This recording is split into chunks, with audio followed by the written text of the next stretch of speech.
Voilà, j'ai prié pour que Dieu me donne une parole particulière pour cette prédication un peu particulière, puisque c'est la dernière avant je ne sais pas trop quoi.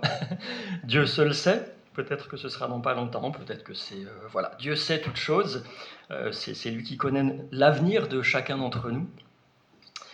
Mais voilà, vraiment, je me suis mis en prière pour que le Seigneur me donne une sorte de, je ne vais pas dire de dernier message, mais voilà, quelque chose qu'on pourrait méditer, qui serait quelque chose vraiment d'important pour notre vie chrétienne.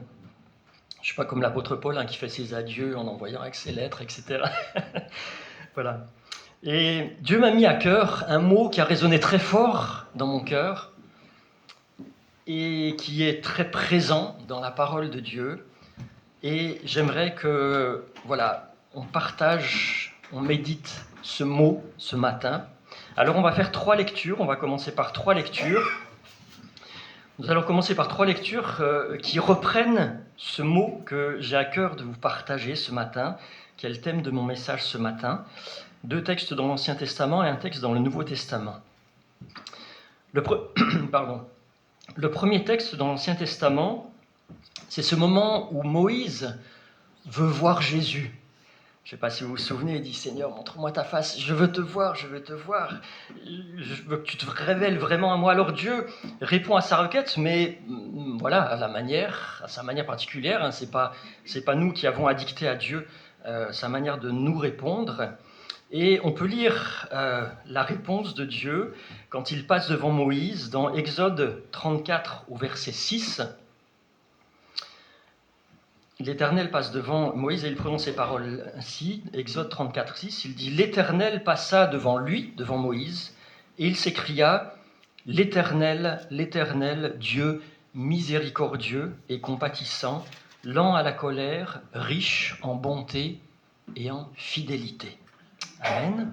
Le deuxième texte, toujours dans l'Ancien Testament, nous fait faire un saut de quelques 12 siècles dans un passage de Michée, qui est très connu, peut-être encore plus que celui qu'on vient de lire, un passage qui a fait l'objet d'un chant, qui a été mis en musique. C'est ce passage de Michée 6, 8, et qui décrit ce que Dieu attend de l'homme ou de la femme, de l'être humain, et qui dit, Michée 6, verset 8, qui dit « On t'a fait connaître ô homme ce qui est bien, et ce que l'Éternel demande de toi, c'est que tu pratiques la justice, que tu aimes la miséricorde et que tu marches humblement avec ton Dieu. » Voilà, ce deuxième passage.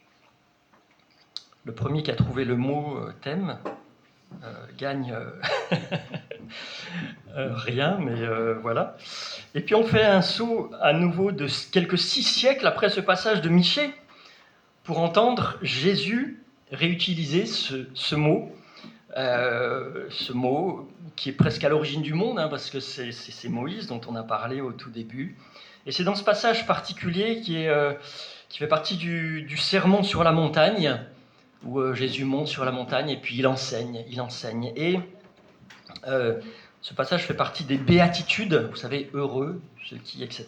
Et alors, on aurait pu lire juste le verset qui reprend ce mot, mais je vous propose en fait de lire les 12 versets qui encadrent en fait, dont ce mot et cette interpellation, cette invitation fait partie. Nous pouvons lire dans Matthieu 5 les 12 premiers versets. Jésus, voyant la foule, monta sur la montagne, et après qu'il se fut assis, ses disciples s'approchèrent de lui, puis, ayant ouvert la bouche, il les enseigna et dit « Heureux les pauvres en esprit, car le royaume des cieux est à eux. Heureux les affligés, ceux qui pleurent, car ils seront consolés. Heureux les débonnaires, c'est-à-dire ceux qui sont doux, car ils hériteront la terre. Heureux ceux qui ont faim et soif de la justice, car ils seront rassasiés. Heureux les miséricordieux, car ils obtiendront miséricorde. Heureux ceux qui ont le cœur pur, car ils verront Dieu. Heureux ceux qui procurent la paix, car ils seront appelés fils de Dieu.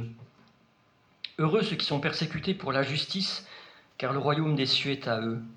Heureux serez-vous lorsqu'on vous outragera, qu'on vous persécutera, qu'on dira faussement de vous toutes sortes de mal à cause de moi. Réjouissez-vous et soyez dans l'allégresse, parce que votre récompense sera grande dans les cieux, car c'est ainsi qu'on a persécuté les prophètes qui étaient avant vous. » Amen. Alors, quel est le mot miséricorde? Vous avez trouvé le mot, je pense. Miséricorde. C'est le mot, effectivement, que j'aimerais partager avec vous, que j'aimerais vous laisser sur le cœur, avant qu'on se retrouve d'ici un certain temps, j'en suis sûr, mais c'est ce mot miséricorde qui traverse toute la parole de Dieu, toute la Bible, qui fait partie en fait intégrante du cœur de Dieu, qui est un trait de caractère aussi que Dieu nous demande d'avoir. Alors bien sûr, on ne sera jamais à sa hauteur, mais Dieu nous aide. Il n'est pas là pour nous donner des commandements et des invitations pour nous dire « t'as vu, tu ne les as pas respectés, t'es un moins que rien ». Non, il est là pour nous aider à les respecter. Mais il souhaite que nous travaillions notre cœur avec son secours pour être sur ce chemin. Et dans ce Matthieu, au chapitre 5, verset 7, c'est ce verset qui nous dit « Heureux les miséricordieux, car ils obtiendront miséricorde ».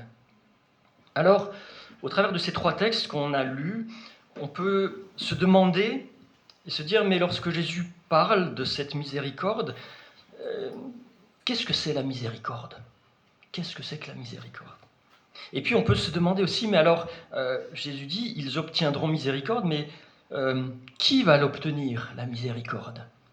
Vous, moi, quelles sont les conditions, etc. Bref. Alors, qu'est-ce que la miséricorde? J'ai un ami qui est...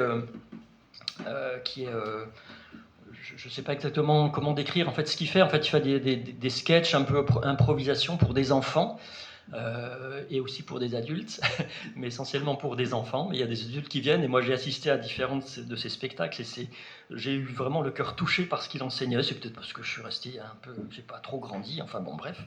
Mais voilà. Et il avait un sketch en fait qui m'a beaucoup parlé.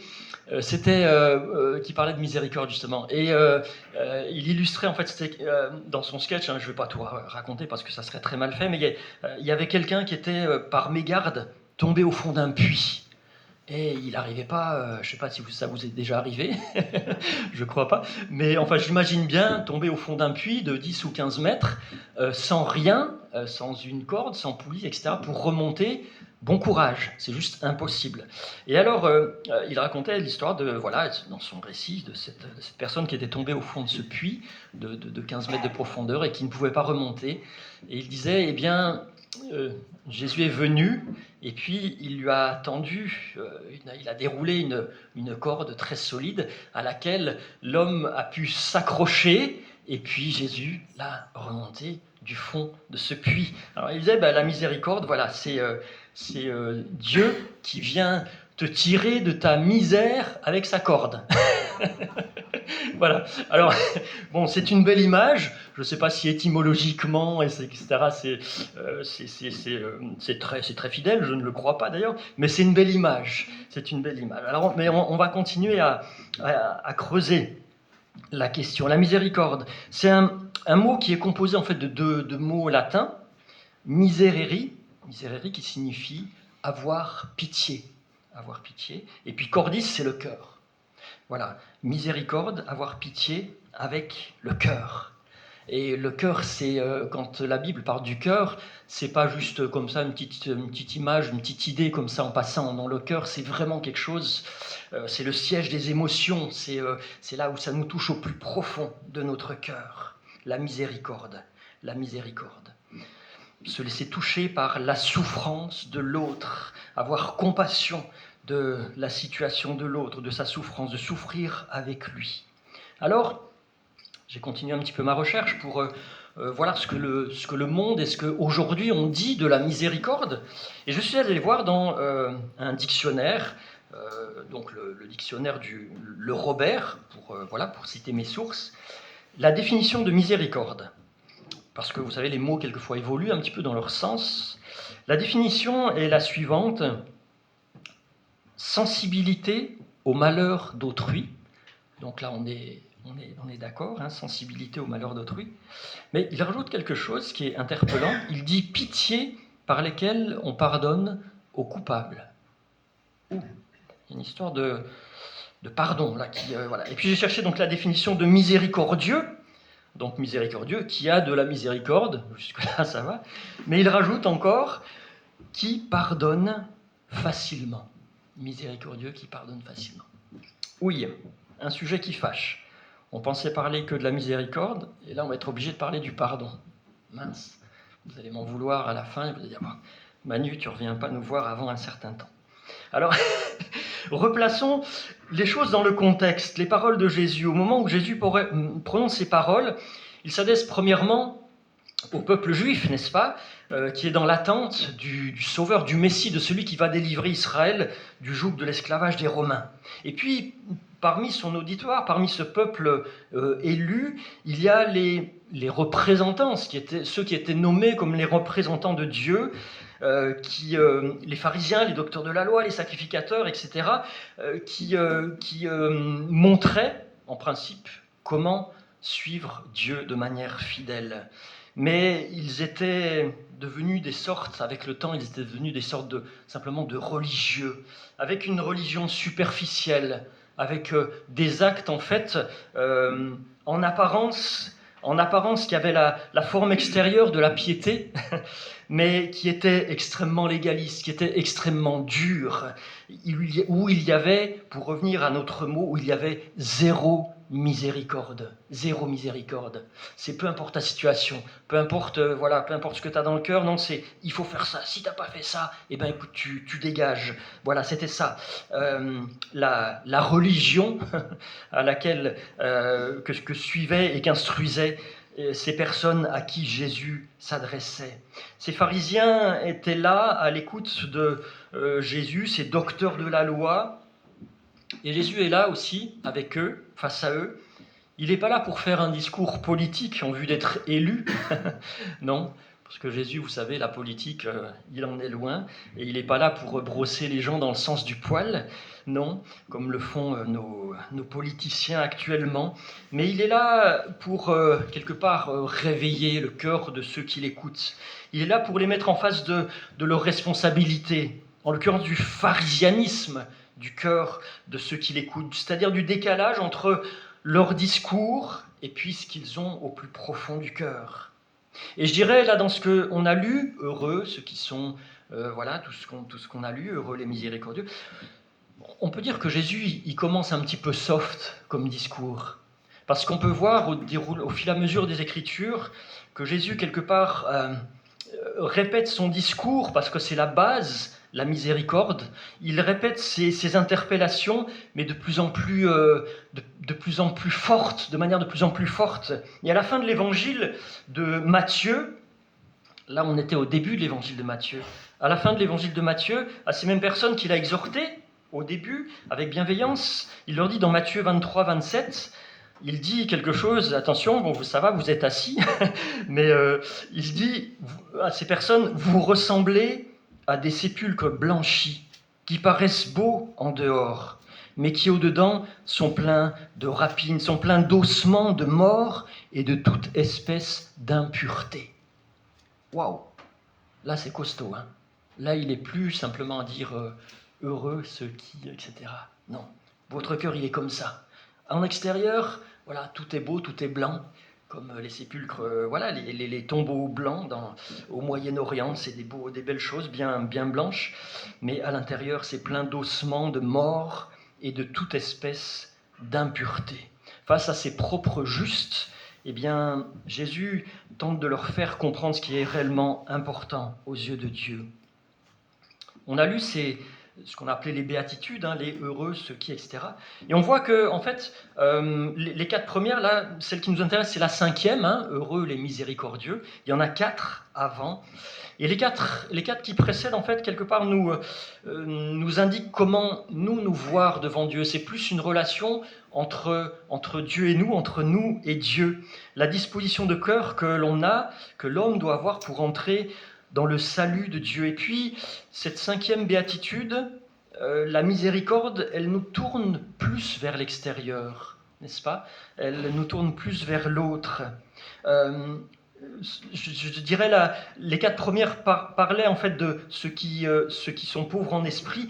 Et je dirais, juste pour parcourir les quatre premières, je dirais, c'est que lorsqu'on a compris ce que signifie la première, c'est-à-dire heureux les pauvres en esprit, c'est-à-dire j'ai besoin, quelque part je suis un peu un mendiant, quand on a compris que heureux ceux qui pleurent, c'est Seigneur, je pleure sur mes péchés, Seigneur, je suis pécheur, j'ai besoin de toi.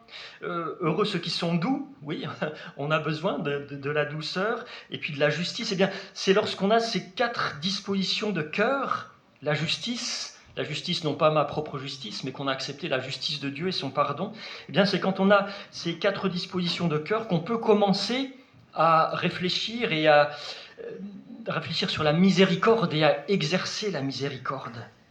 Alors, revenons à ce mot miséricorde, que signifie c'est un peu un vieux mot, c'est un peu du vieux François, du vieux français, ce mot miséricorde, que le monde emploie de moins en moins, n'est-ce pas? Si vous allez faire un sondage dans la rue en disant qu'est-ce que c'est pour toi la miséricorde? Oh, miséricorde, ça fait bien longtemps que je ne l'ai pas utilisé.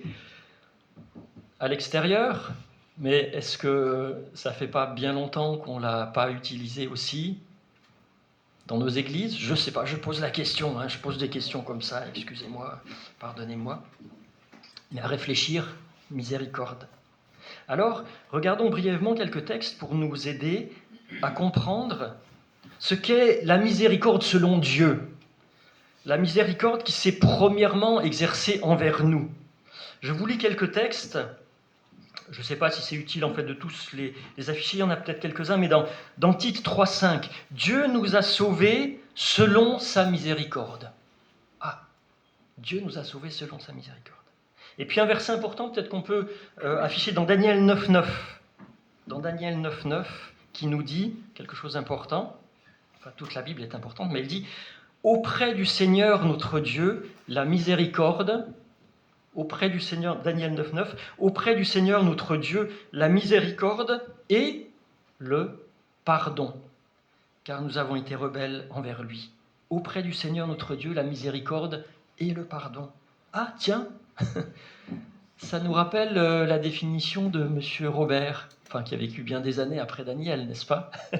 Mais Daniel, des siècles et des siècles avant, associait la miséricorde et le pardon. Bizarre. Et puis, il n'est pas le seul, il n'est pas le seul.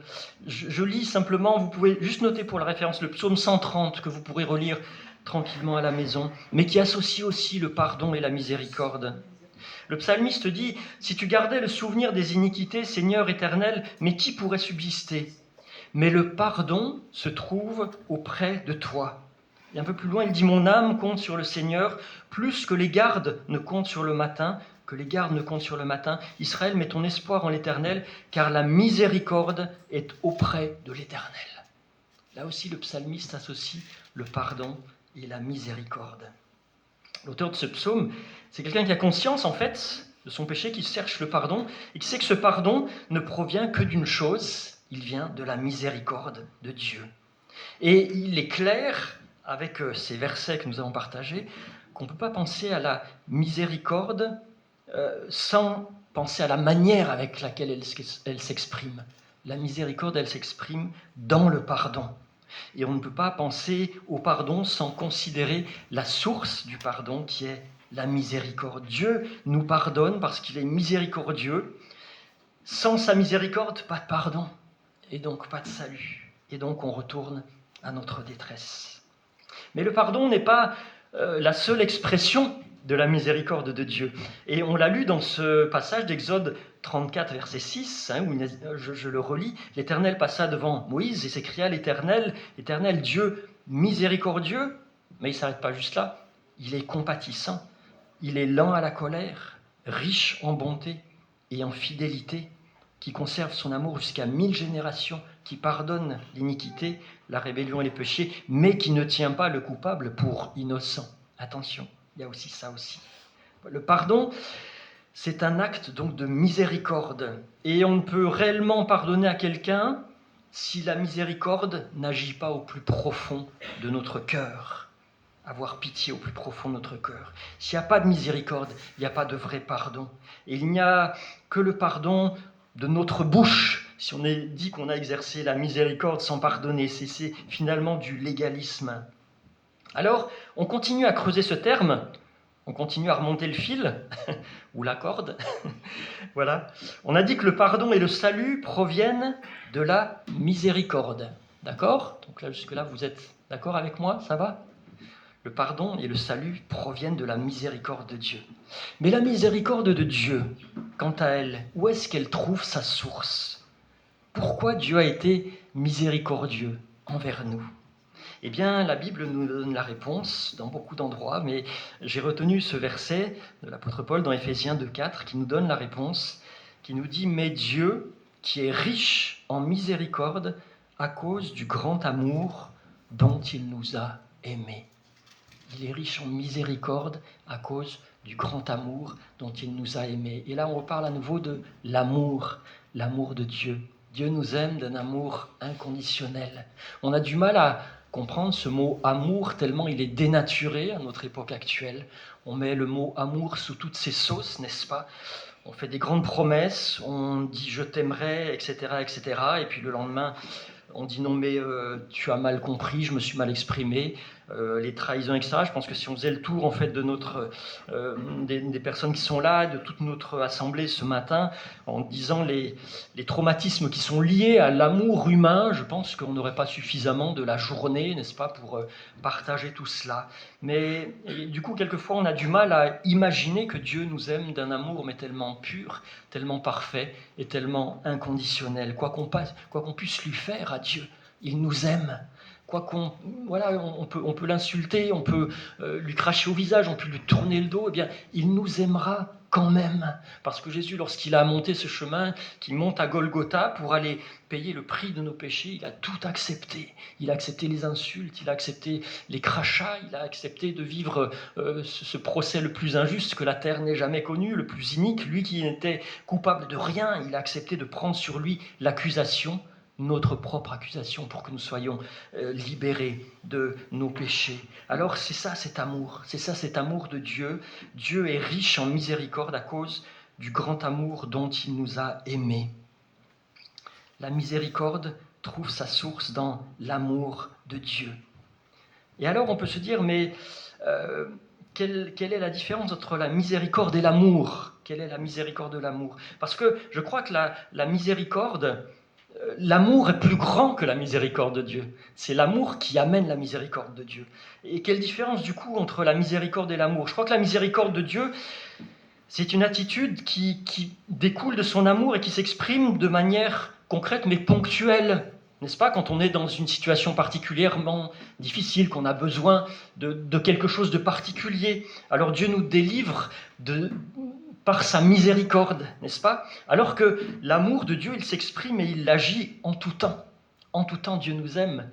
Quelle que soit notre situation, même si on vit un temps, un temps de joie et qu'on a, entre guillemets, pas besoin forcément de crier à Dieu, Seigneur, Dieu est là, il nous aime. Puis souvent, on oublie de lui dire merci, n'est-ce pas? Mais Dieu nous aime en tout temps, parce qu'il est amour. Parce qu'il est amour. Mais cet amour, cette miséricorde, cet amour, où est-ce qu'il prend sa source? Où est-ce qu'on le voit de manière la plus réaliste, la plus concrète possible? Parce que c'est bien beau de dire Dieu est amour, mais bon, voilà. Encore une fois, le vocabulaire humain, on peut dire je t'aime, mais ça ne se voit pas. Alors quand Dieu nous dit je t'aime, comment ça se voit de manière la plus concrète? Comment ça se voit? Alors, je vais vous lire ce passage dans Tite, chapitre 3, les versets 5 à 7. Ces passages qui nous envoient à la source et à la preuve de son amour, qui nous dit « Dieu nous a sauvés », Tite 3, versets 5 à 7.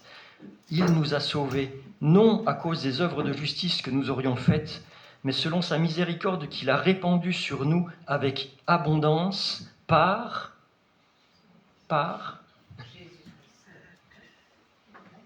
Jésus-Christ. Amen.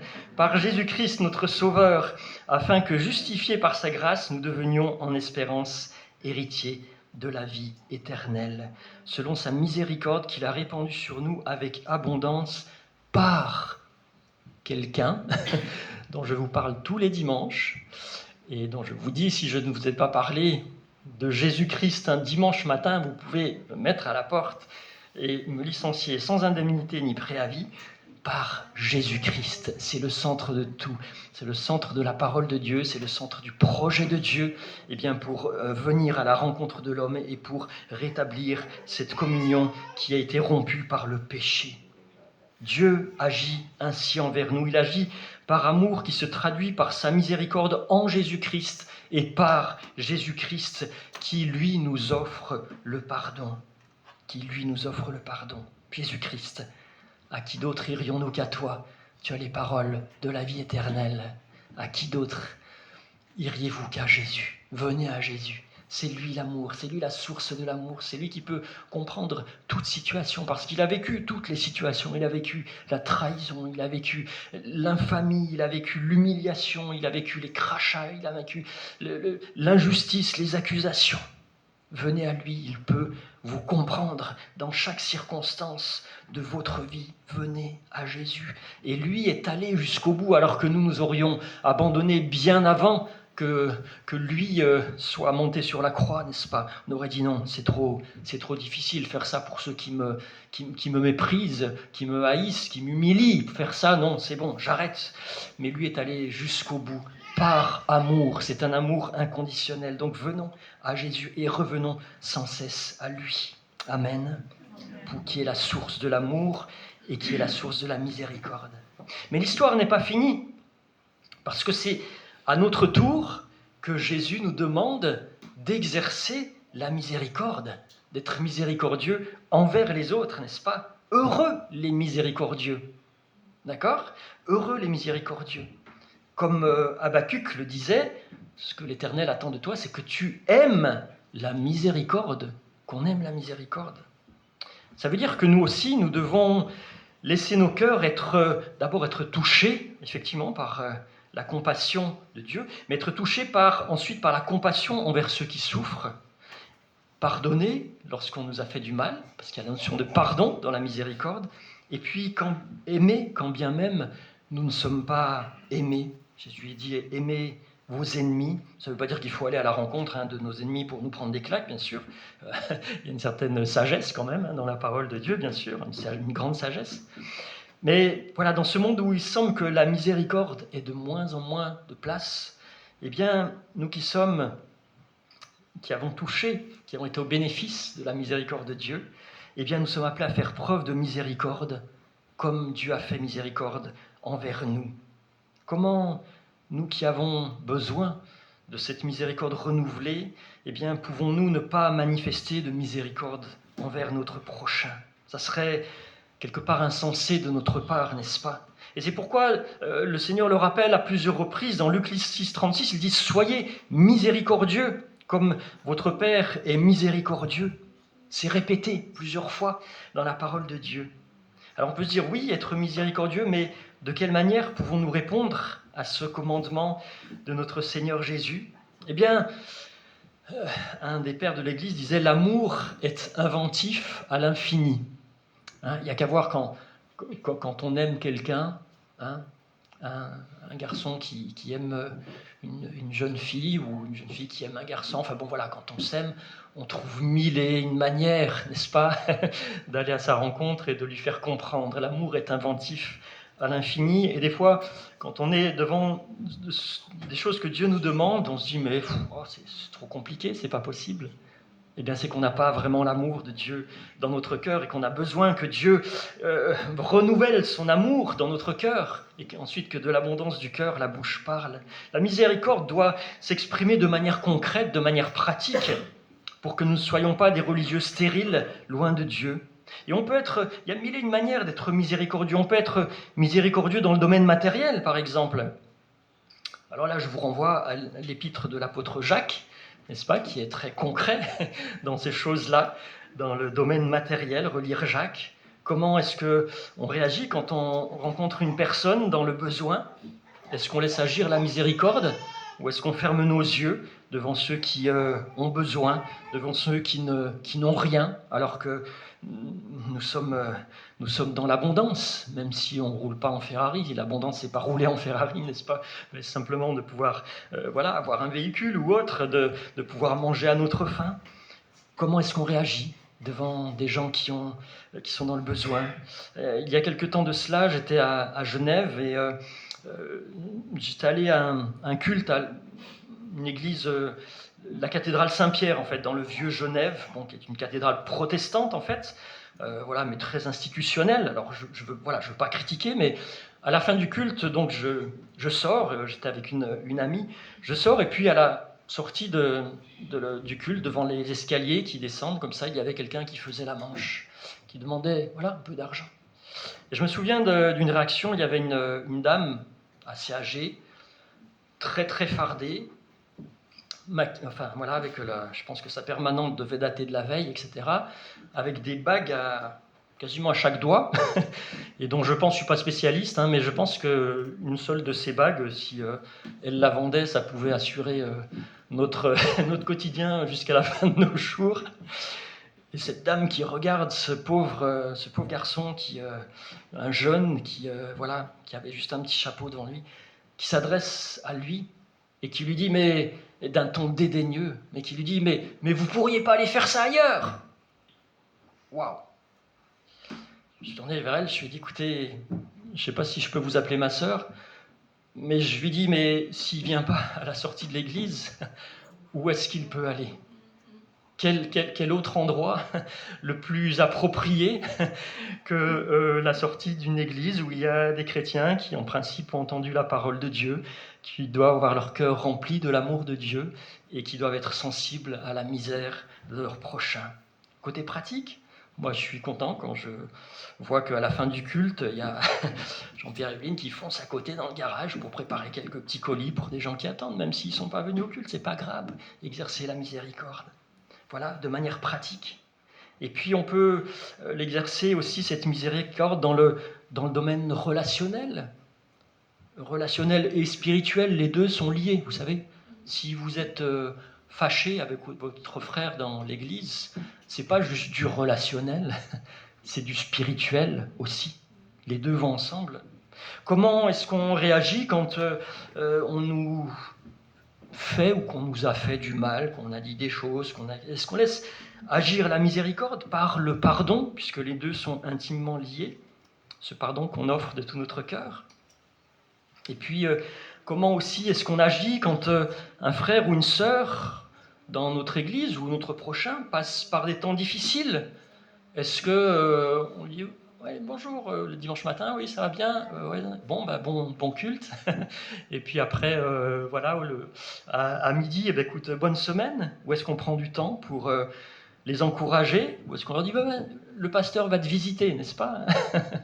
Voilà. Ou est-ce qu'on prend du temps pour aller les visiter, les exhorter, prier pour eux?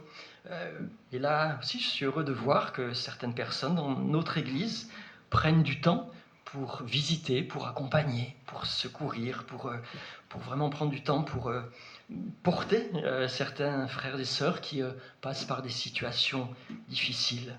Et ce que Jésus veut ancrer dans notre cœur, c'est que si, après être passé moi-même par des temps de détresse spirituelle ou matérielle, et ayant été au bénéfice de la miséricorde de Dieu, eh bien, il faut que cette même miséricorde se déverse de mon cœur sur les autres. Sinon, ça serait une grosse injustice. Et l'interpellation de Jésus, elle est solennelle.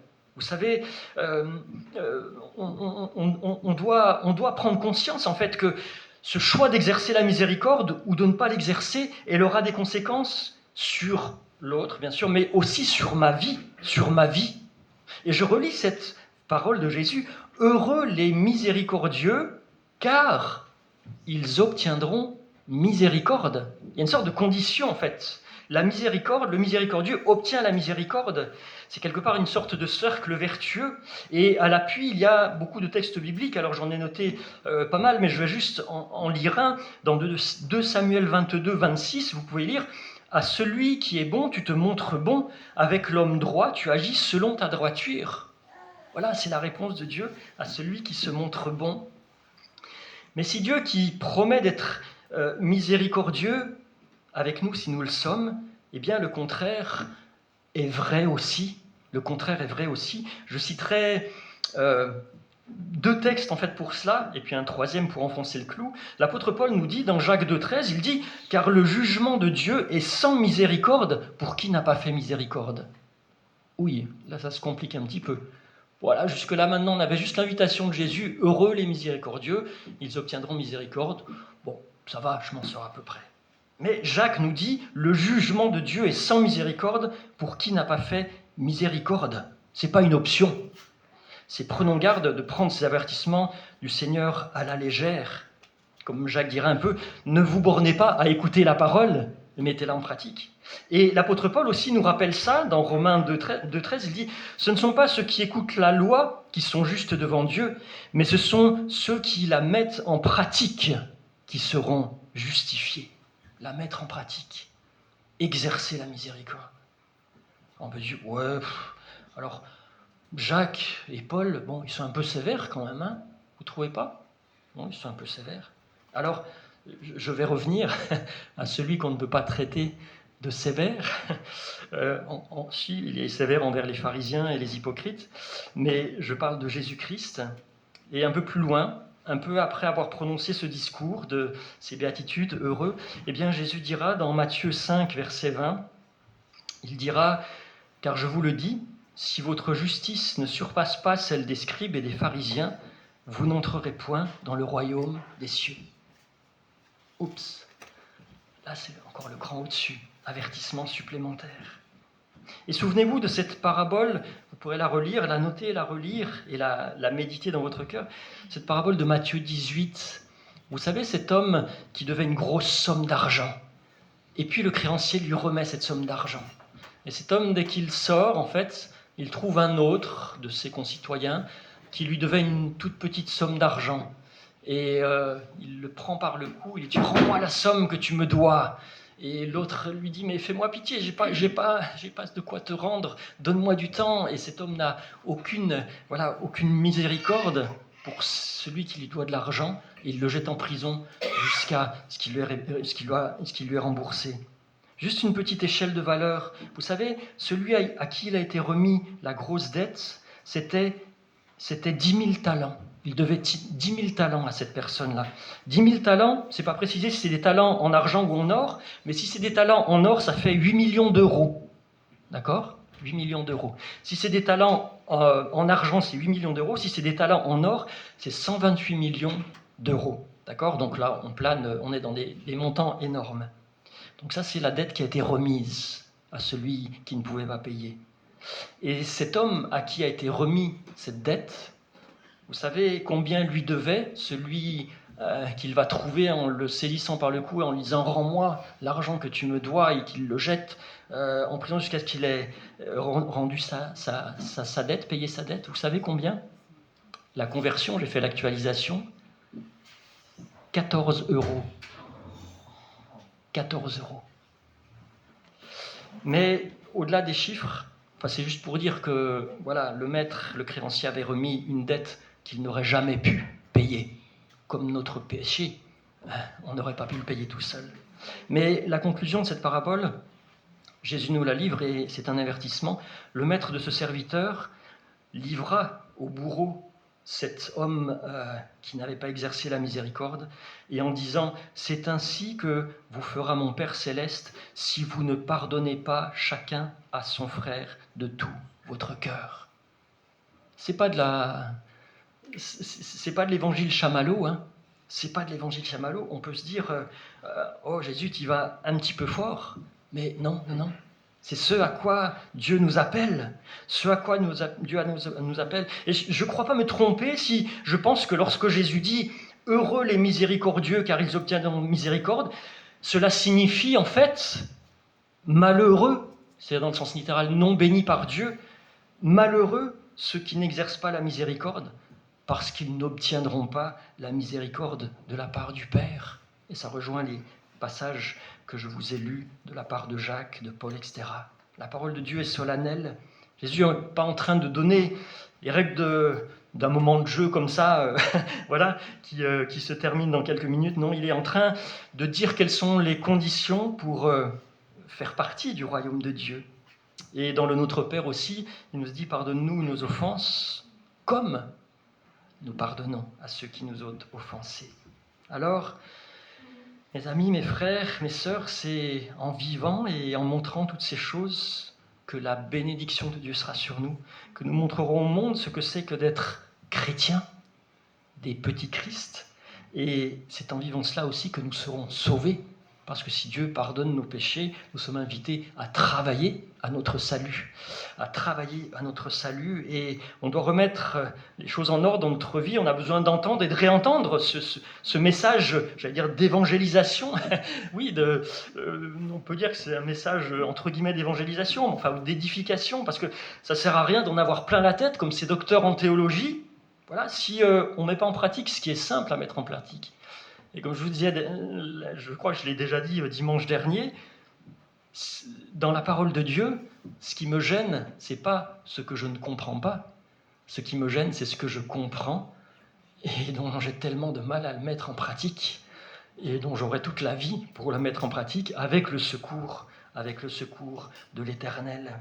Alors, on a besoin de se rappeler ce message qui a touché notre cœur le jour de notre conversion, qui nous a amené à être débordants d'amour, d'aimer sans condition, de vouloir partager sans condition, d'exercer la miséricorde, et qui puis peut-être petit à petit s'est affaibli, comme dans l'apôtre Jean qui s'adresse à l'église d'Éphèse, qui dit « Ce que j'ai contre toi, ce que tu as abandonné, ton premier amour, ce feu du premier amour. » Cette invitation, repens-toi donc d'où tu es tombé, souviens-toi d'où tu es tombé et repens-toi.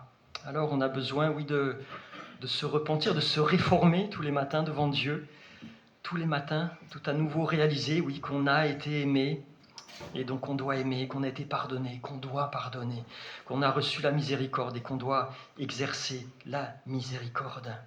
Et la conversion, c'est que le départ, n'est-ce pas ?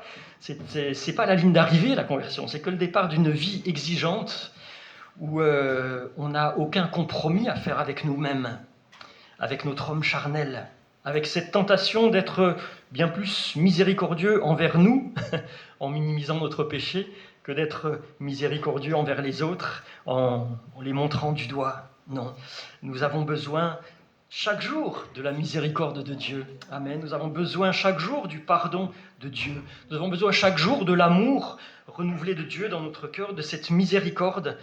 Et chaque jour, nous devons l'exercer envers notre prochain. Et si nous n'agissons pas ainsi, eh bien nous sommes... est-ce qu'on est en droit d'attendre la bénédiction de la part de Dieu ? Non. Heureux les miséricordieux, car ils obtiendront miséricorde, mais ceux qui ne sont pas miséricordieux, est-ce qu'ils l'obtiendront ? Je ne crois pas, non. Alors, toutes ces paroles nous montrent l'attitude de cœur que nous devons avoir, n'est-ce pas ? Cette attitude de cœur que nous devons avoir, c'est pas à l'extérieur, n'est-ce pas ? C'est pas montré par des actes ou par voilà, on n'a rien à prouver. On n'a rien à prouver. On va pas aller dire regardez ce que j'ai fait, et puis non. J'aime bien cette phrase d'un pasteur qui disait mais Jésus n'attend rien de moi. Jésus n'attend rien de moi. Il n'attend pas que je lui montre par mille et une choses que je suis quelqu'un de bien. Non, Jésus n'attend rien de moi, mais il m'attend moi. Il attend mon cœur. Il attend que mon cœur soit entièrement consacré à lui. Il attend que mon cœur soit tout à nouveau imprégné de son amour, de sa miséricorde, de son pardon, de tout ce que cela entraîne, du Saint-Esprit entièrement dans mon cœur. Et puis, après, comme Jésus disait, c'est de l'abondance du cœur que la bouche parle. Mais quelquefois, on veut faire pour Dieu. Mais non, Dieu attend notre cœur. Dieu attend notre cœur. Alors, j'aimerais finir, je vois que le temps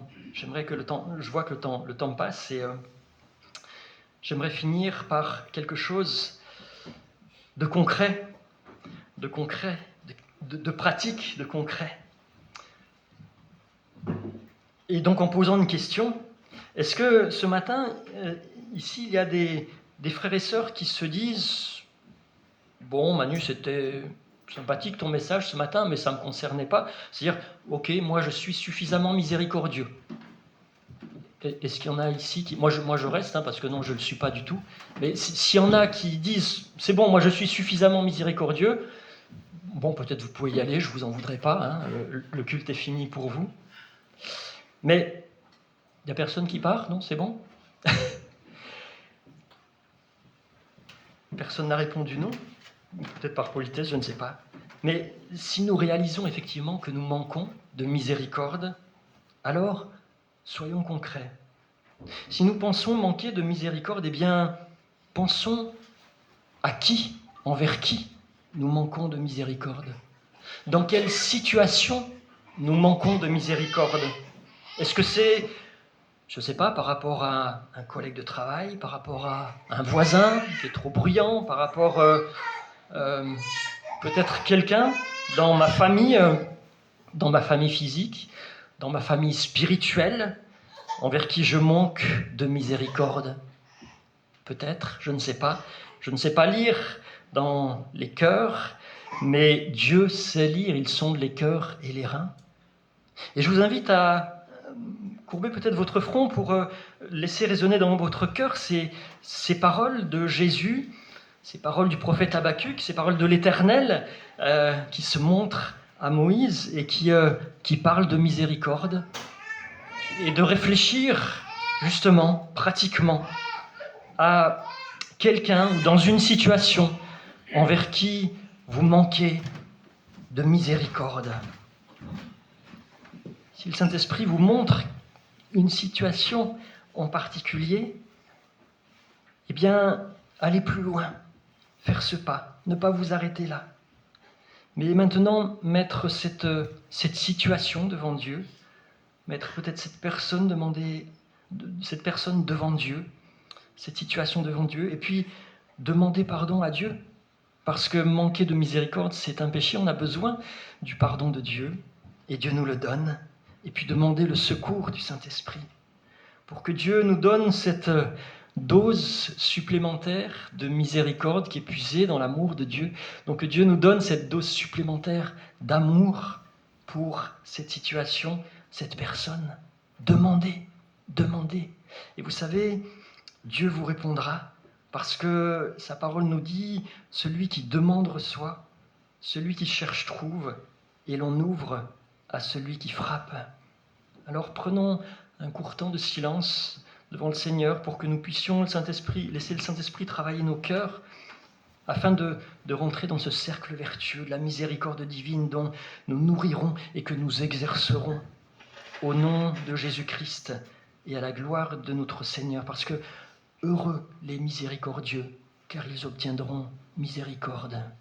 Amen.